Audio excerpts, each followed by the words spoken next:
So out of these guys, as we're looking at the depth chart, of course, we're seeing, we see senior, redshirt senior, senior, redshirt senior again, transfer, whatever, all this stuff. Who's the offensive newcomer or freshman? Because right now we're looking through this list. There's not a lot of freshmen. There's a couple. Like here stands out potentially Cole Martin and Nickelback. Yep. There's a couple, but most of these are junior to senior level guys. But of these freshmen and or newcomers offensively, that you kind of can go, he's going to have one of the biggest impacts. Now, it can be offensively or defensively, or you can pick one for each. That's fine. Mm-hmm. I think it's important. You got to give love to the defense, too. It can't all be about offense. Oh, absolutely. I'm excited to see what Mateo Ukulele does. I think that kid is a stud. I think it was a steal. And I'm excited to see what he can bring to the defense. Oh, absolutely. I think he's going to get a shot, and it's going to be great. In terms of newcomers coming in on the defense, we'll start there, Spaz. One name that I'm really looking forward to seeing what we're getting is Justin Jacobs.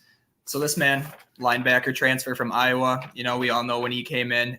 But if we are looking strictly statistically, I think it's a bit skewed. People would look at this and say, oh, there's not a lot of starts there. Oh, he doesn't have a lot of tackles. Oh, he doesn't do X, Y, and Z.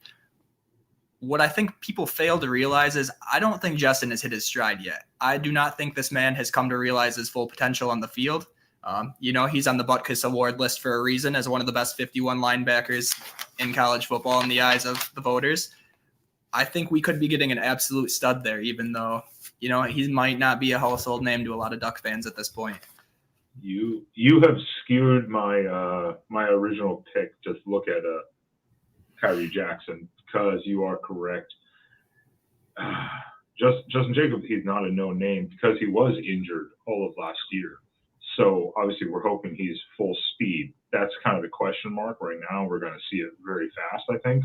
Mm-hmm. I will go with Kyrie Jackson as a transfer because we all know the secondary last year was questionable. So if he is starting over Tyquez Bridges, which he had his ups and downs, there were sometimes he would be past the fence and I'd be like, there it is. That's what we want to see from him. And other times the guy would just run by him and you'd be like, yeah, what are we doing here?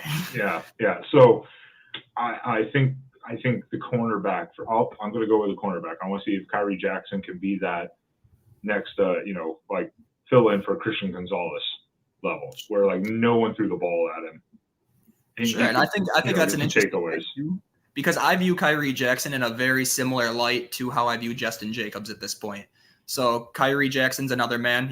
We know his history. He was the former number one JUCO player in the country, committed to Nick Saban in Alabama, went there, got in a little bit of trouble, never really came public with it. So, I'm not going to speculate about what that's about. It's not my job. But, another reason here, we don't have the statistics, right? He's a very much a Justin Jacobs in that mark where we look at it. He doesn't have double-digit interceptions. He's not going to have 75 tackles a year. But what we need to keep in mind here is that this man has not hit his stride. He has not been a starter with Nick Saban. I believe last year he had 2 starts. If I'm not mistaken, actually played really well against Georgia in that loss.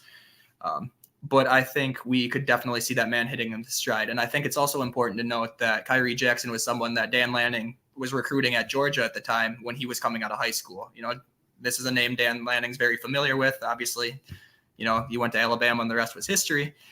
But just, something to keep in mind there. Well, I will say you don't want to have a cornerback having 75 tackles, hopefully. The less tackles the cornerback has is probably better. You'd just like to see pass defenses and stuff like that, but guys. Yeah, Ben, at this point, after last year, I will be thrilled to see any defense. Any improvement is going to be a breath of fresh air in my eyes. Oh, Mark's showing us some love. Edition number 1 with the crew. Well, Ben, I'm gonna flip the script on you here then. So if we're going to the offense, who is a newcomer that you're looking forward to seeing on the offensive side of the ball?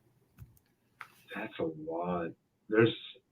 We're returning so many good guys too that I have to say that I'm excited to see Tez Johnson because he was a great pickup from Troy.